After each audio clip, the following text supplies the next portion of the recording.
ओम कृष्णाय वासुदेवाय हरे परमात्मने प्रणत क्लेशनाशाय गोविंदाय नमो नमः। विजया एकादशी का व्रत महाशिवरात्रि से पहले किया जाता है। इस व्रत का संबंध भगवान श्री राम से है। इस व्रत में भगवान राम ने सीता माता को वापस लाने के लिए और समुद्र को पार करने के लिए एकादशी व्रत विधि पूर्वक किया था। विजया एकादशी का व्रत हिंदू धर्म में बहुत ज़्यादा मान्यता प्राप्त है। कथा इस प्रकार है।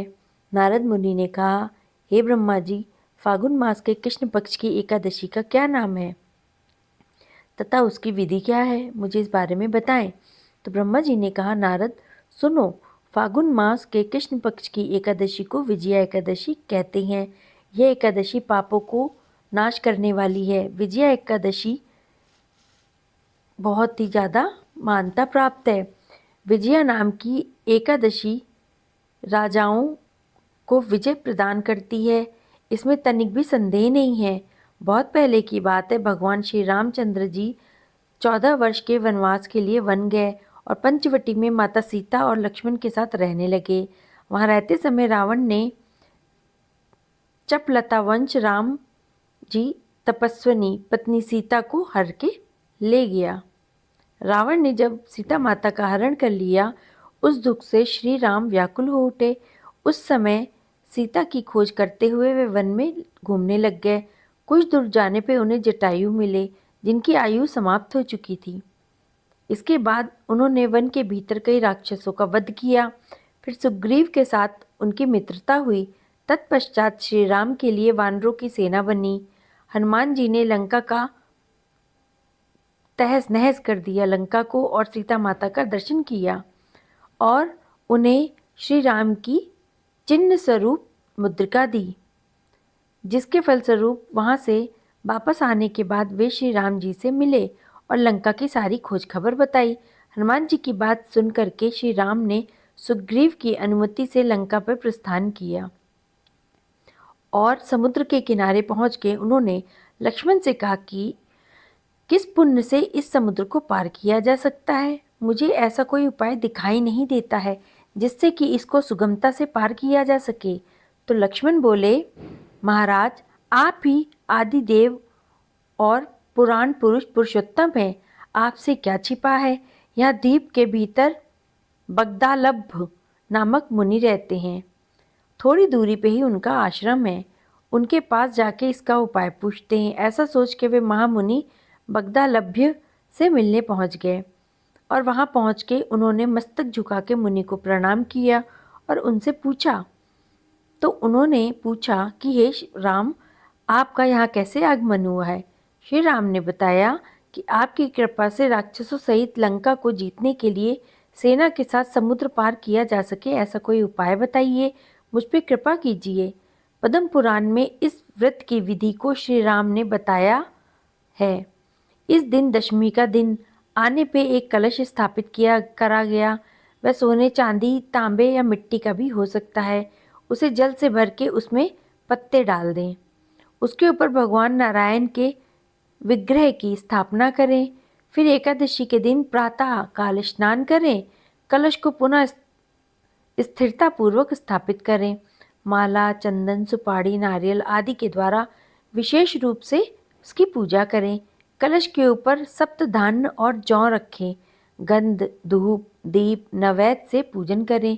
कलश के सामने बैठ के वह सारा दिन उत्तम कथा आदि के साथ समय बिताएं। रात में भगवान श्री हरि का जागरण करें और अगर अखंड व्रत करना चाहते हैं तो घर में दीपक जलाएं। फिर द्वादशी के दिन सूर्योदय होने के बाद उस कलश को किसी जलाशय के पास जाके, नदी, झरने में जाके स्थापित करें और विधिवत उसकी पूजा करें। देव प्रतिमा सहित उस कलश को ब्राह्मण को दान दे दें। कलश के साथ ही और कुछ भी दान देना चाहिए।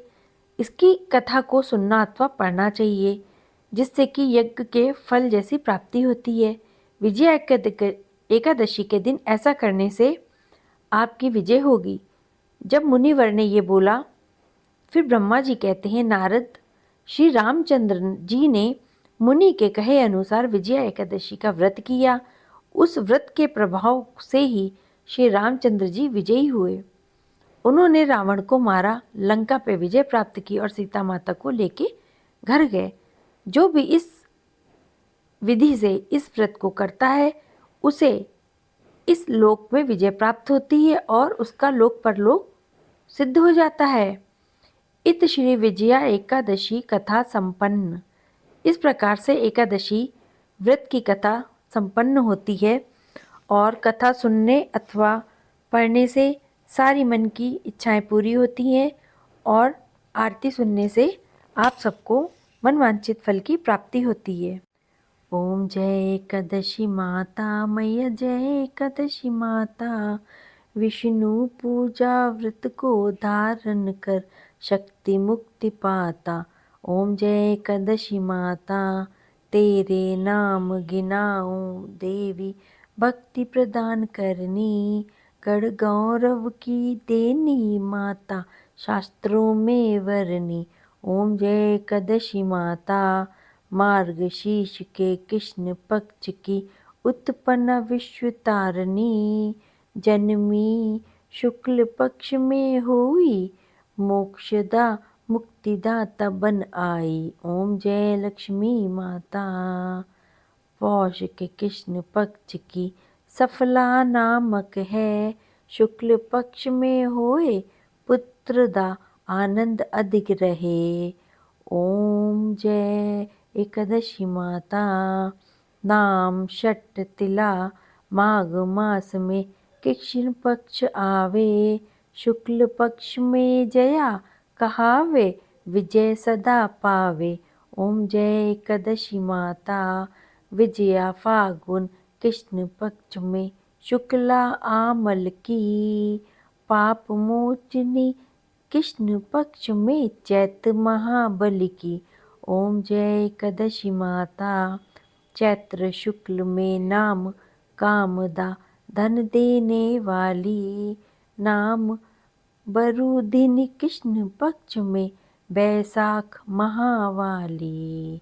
ओम जय एकादशी माता, शुक्ल पक्ष में होए मोहनी अपरा ज्येष्ठ कृष्ण पक्षी।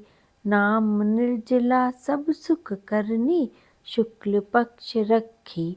ओम जय एकादशी माता, योगनी नाम आषाढ़ में जानो कृष्ण पक्ष करनी।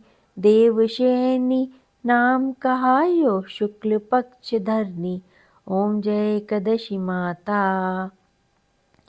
कामनी श्रावण मास में आवे कृष्ण पक्ष कहिए। श्रावण शुक्ला होए पवित्र आनंद में रहिए। ओम जय एकादशी माता, अजा भाद्रपद कृष्ण पक्ष की परिवर्तन शुक्ला। इंद्रा अश्विन कृष्ण पक्ष में व्रत से भव सागर निकला। ओम जय एकादशी माता, पापन कुशा है शुक्ल पक्ष में आप हरनहारी। रमा मास कार्तिक में आवे सुखदायक भारी। ओम जय एकादशी माता, देवो उत्थनि शुक्ल पक्ष में दुखनाशक मैया। पावन मास में करूं बिनती, पार करो नैया। ओम जय एकादशी माता, परमा कृष्ण पक्ष में होती जन मंगल करनी। शुक्ल मास में होए पद्दिनी दुख दरिद्र हरनी। ओम जय एकादशी माता, जो कोई आरती एकादशी की भक्त सहित गावे। जन गुरुदिता स्वर्ग का वासा, निश्चय वह पावे।